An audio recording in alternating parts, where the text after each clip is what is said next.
guys, it's Keri TV, and this is going to be a video that I'm filming in a different location. But what's so important about this right here, right now, is it is 5:30. I just arrived home and I'm changing for dinner. And I'm opening up a bottle of champagne to celebrate one of the biggest victories in my career. Victory for the persistence that it took, all the people involved. I sound like I'm winning an Academy Award. This is great, this is great. I just feel super excited because we made it happen.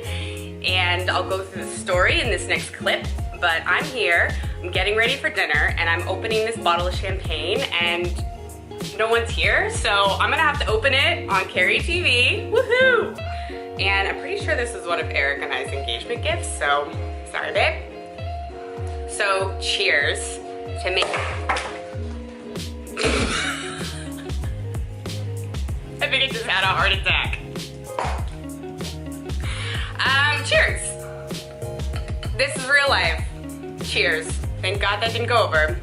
I'm super excited about this closing because of all the hard work that went into it from June of last year. So cheers. Never give up on things or people. Be patient, be persistent, and let the roof pop off, right? See you in the next clip and I'll explain the story. Okay, so here we are outside 949 10th Street. We were just inside celebrating last Friday, and now we just closed escrow today on this adorable bungalow in Santa Monica. I represented the seller and the buyer off market, and the purchase price was $2.95 million. And this bungalow is going to become 3 beautiful new townhomes. Can't wait to see how that goes. I love the gardener cramping my style right now. Anyways, back to Keri TV. So I wanted to do a special episode on this because this was the craziest learning experience of my career. And I want to tell you all a little bit about it. So here we go. So I like to send out buyer letters for properties in the neighborhood that my buyers are looking for when inventory is low, which I've discussed in one of my other videos. So I had sent out a letter for a lovely single gal named Tara. Now, I got an email in February of 2017 that said, "Hi, I received a letter about my home saying that you had a buyer. I'm interested in selling." And I took a look and I thought, I don't remember sending out for anybody that was an R2 lot in Santa Monica, and I'm looking through and I see that because of the zoning, it got thrown in like it was a condo, like there was condos built on the property. So then I said, well, let me check in with some of my investors or developers in Santa Monica and see if I have anybody. So then I take a look and see who's looking in Santa Monica for a development property. We shopped it a bit through the agency, through other agents I know out of our brokerage, which we do, which we share our pocket system.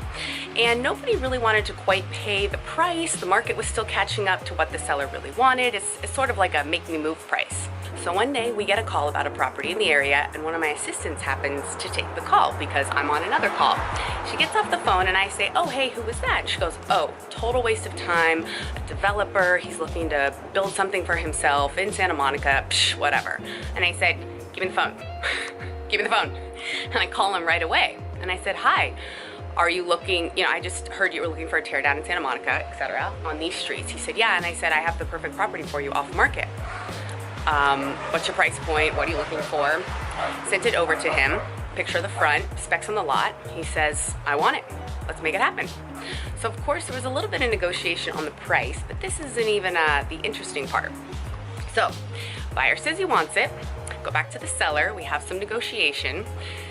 There's a lot of different circumstances in this part that I won't even go into, but basically 2 months later, so this is April, May, June, the offer gets written. Yes, okay, so February, now we have April intro, now we have June, an actual purchase contract gets written.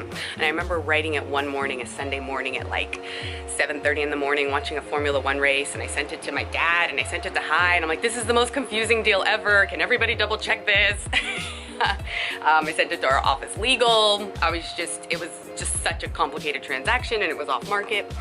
So then she gets the offer, the seller gets the offer, and then things kind of dwindled down for a few months. There's a little bit of back and forth about what they're building here. She was possibly going to live in one of the units after, talking to 1031. The owner was taking a new job, so we go back and forth, July, August, September, seller says, okay, let's make something happen. I'm gonna come down, let's have a meeting, etc. I'm like, okay, great. She lives up north. So the seller comes down. She happens to pick the one weekend that I am in Las Vegas celebrating my birthday, right? Oh, boo-hoo, poor me. What did I do? I went to Vegas. Yeah, no, I did go to Vegas. Sean was in town, my brother and friends. It was actually one of the best weekends ever. I said, you know what? I've been working on this since February. If she could only come in and meet that day, what am I supposed to do? I tried to get every other day on the planet. So anyways, my dad takes the meeting for me, which is great, meeting of the minds. So October, I think it was 7th, 6th or 7th, meeting of the minds, buyer, seller, plans, the whole thing. So then, yep, this video may be long. Welcome to the last year and a half of my life. Okay, so then we get the official counteroffer in the works. We get a one-page counteroffer the middle of December with an addendum with terms. Now, this addendum to the counteroffer to the purchase agreement from June gets renegotiated for 1 month. 1 month going back and forth on each point. Change this, change that, change this, change that. 1 month. Just call, email, change the PDF, email back, call, change. I mean, I wasn't trying to get involved. I was just the messenger. Each person was so particular. Middle of January 2018, we open escrow on a purchase agreement dated June 2017. Escrow was like, wait, is this a mistake? What's going on? So then this escrow is a 6-month escrow with 6-month extensions built in. I'm serious. There were 6-month extensions built into the 6-month escrow. So the seller could extend month by month up until January 2019. So this was essentially a year escrow we were getting into. I was like, I'm in this deep now. How bad could it be? So we get into escrow. Yes, we're opening escrow. There's a lot of very complicated contingencies in place for the seller and the buyer, release of deposits, contingency removals based on other purchases. The seller's purchasing commercial property. I'm not going to get into their personal details. The seller gets into one escrow on a commercial purchase, which is great. Buyers are excited about 949 10th Street. And then that doesn't go through. So then the seller comes down to LA and says, hey, I'm gonna look at some properties in LA. I miss it here. Let's see if we can find something with good cap rate. Well, of course, you know LA doesn't have the best cap rates because they're trophy properties and a premium to live here. So we start house shopping in LA. So all of a sudden, now we're out trying to find properties.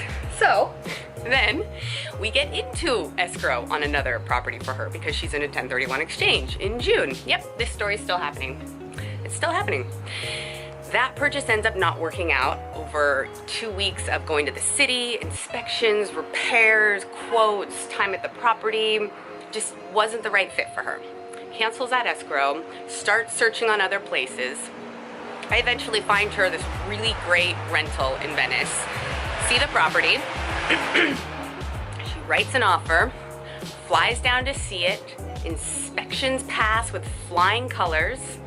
Of course, not an easy escrow, but we go through day by day, patiently. The day that she released contingencies on that property and released contingencies on this meant there were 30 more days to close.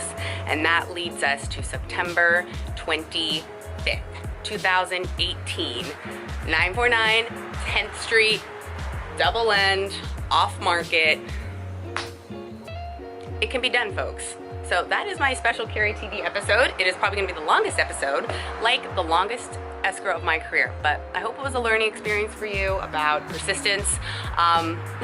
Persistence, I don't know. I thought I was just crazy at some point, but we ended up celebrating Friday night with this amazing dinner at Locanda in Montana, and it was just the best experience, and I wouldn't have traded any time or energy in this for the world, and I'm so blessed and fortunate to do what I do.